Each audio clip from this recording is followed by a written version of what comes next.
Good afternoon, colleagues and ANSHM members, professors.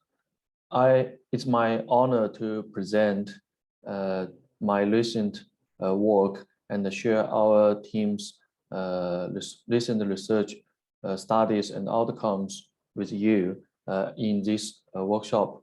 First of all, I would like to thank the team at the UOTS to organize this online workshop. I present on behalf of our team members. Today, I talking about deep learning assisted structural health monitoring of civil engineering structures. I will talk about a few applications by using deep learning techniques for structural health monitoring. I will briefly give you an introduction and the background of this study. So civil engineering structures are very important to maintain the society function and the community. And the maintenance of aging infrastructure is very important, but this could be expensive. And in the last few years, we observed some accident for the aged bridges. They may caused by the deteriorated structural condition. And now many new techniques are being explored and studied for structural health monitoring. For example, vision-based methods they can use different ways to measure to record the video of structures, including cameras, dash cameras, robot, and even UAV or other methods to connect a large amount of data from infrastructure.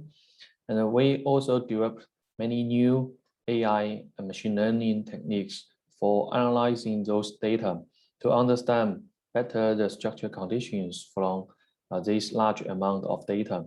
So all of these will be supportive to the infrastructure asset management, and this will help us to reduce the cost of maintenance and reduce the risk of aged infrastructure.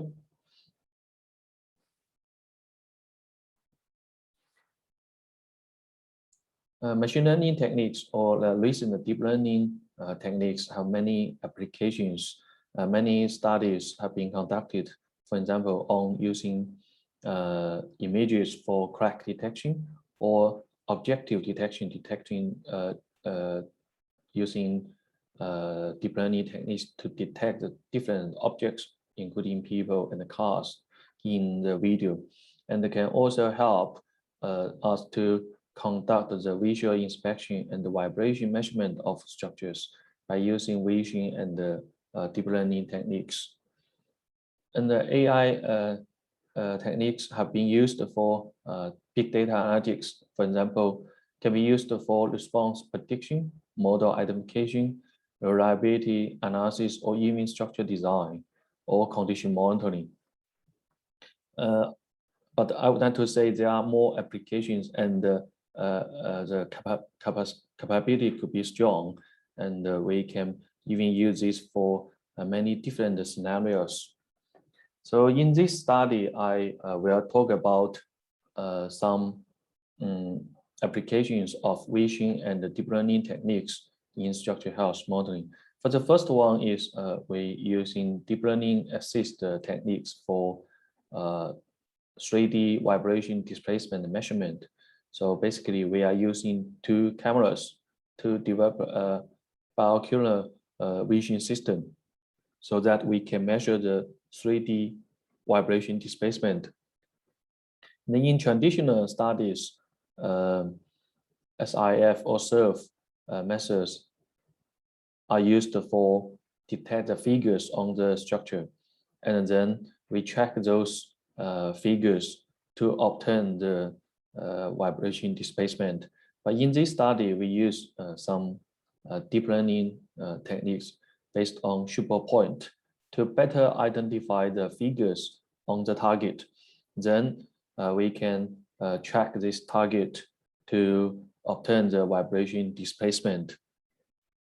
For matching those detected figures from different images, different cameras, so we need to use, we also use a super glue deep learning method so that we can find out and matches two sets of key points by jointly finding corresponds and rejecting long matched points, so that we can better detect those figures in the images.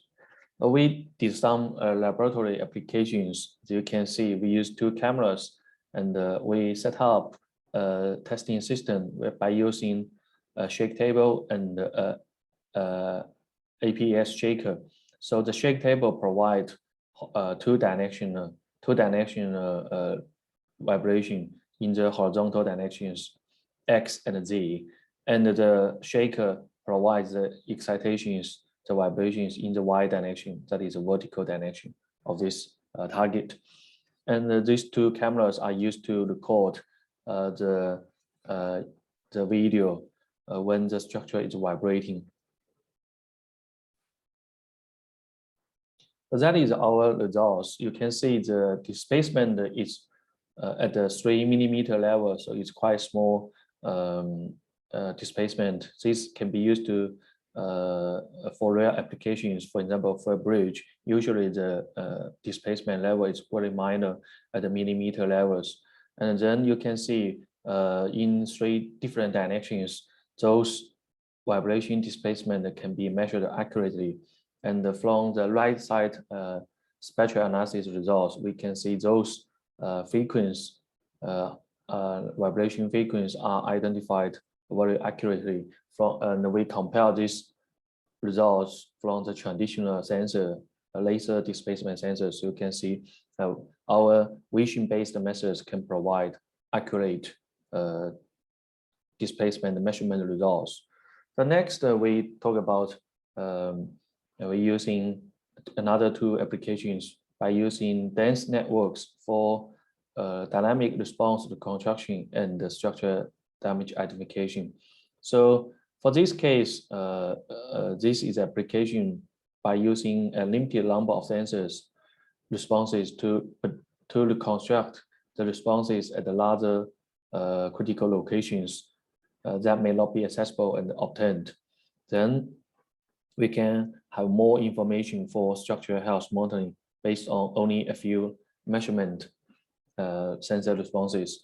And then previous methods use model, finite model-based methods, for example, using transmissibility or EMD or larger techniques to reconstruct the responses. But the limitation is we probably need to establish an accurate finite model to represent the structures. Otherwise, the inaccuracy in the finite model will bring significant errors in the results of response to construction. Then later on, we developed the data-driven methods, for example, based on these different testnet networks. So this is the design of this dense network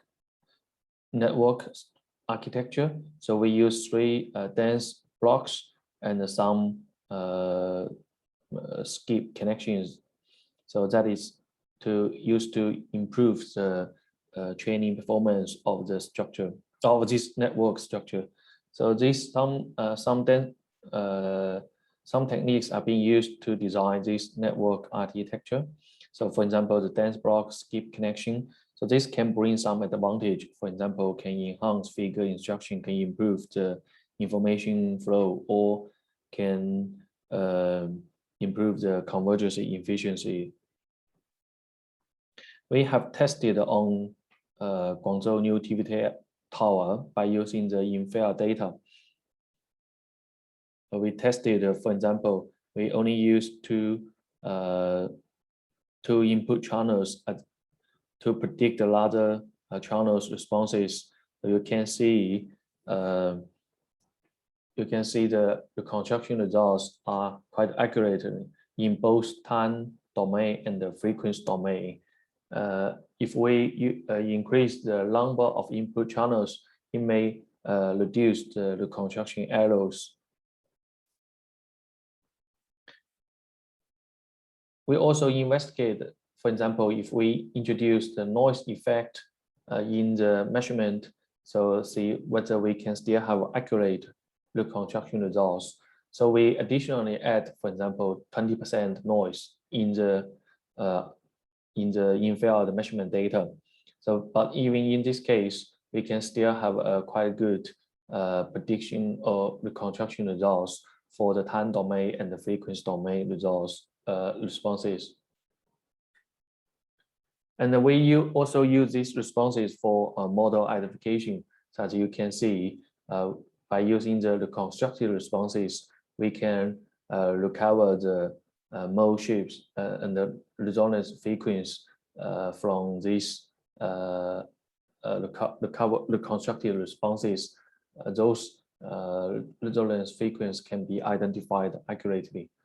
So we can compare those reconstructed the natural frequency from the constructed responses against the true frequency, and also the damping ratios and the Colmac values that shows the errors in the mode shapes. So you can see very good results can be obtained for this response reconstruction. The next application is we use DenseNet for damage identification. So this is a combined method based on AI and the physics model. So machine learning techniques is used to train the relationship between the input, for example, vibration properties or vibration responses, and the output structure conditions, for example, any damage in the structures or stiffness reductions in the structures. But usually the training data is quite limited. So we have to rely on a physics model to generate the training data. For example, we consider different uncertainties in the structures. We consider the different damage scenarios in the structure, and we generate those training data. And then we can use a real measurement as a testing data to investigate whether we can use this network for damage identification of structures. So this is the architecture of this network. So also we use 3 dense blocks, and the input is measured as erosion responses from structure, and the output is the structural damage.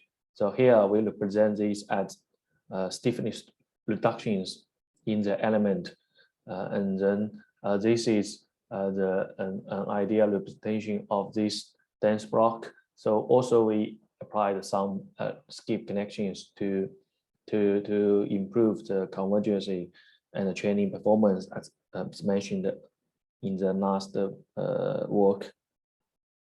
So we used the laboratory testing data to validate the performance of this network.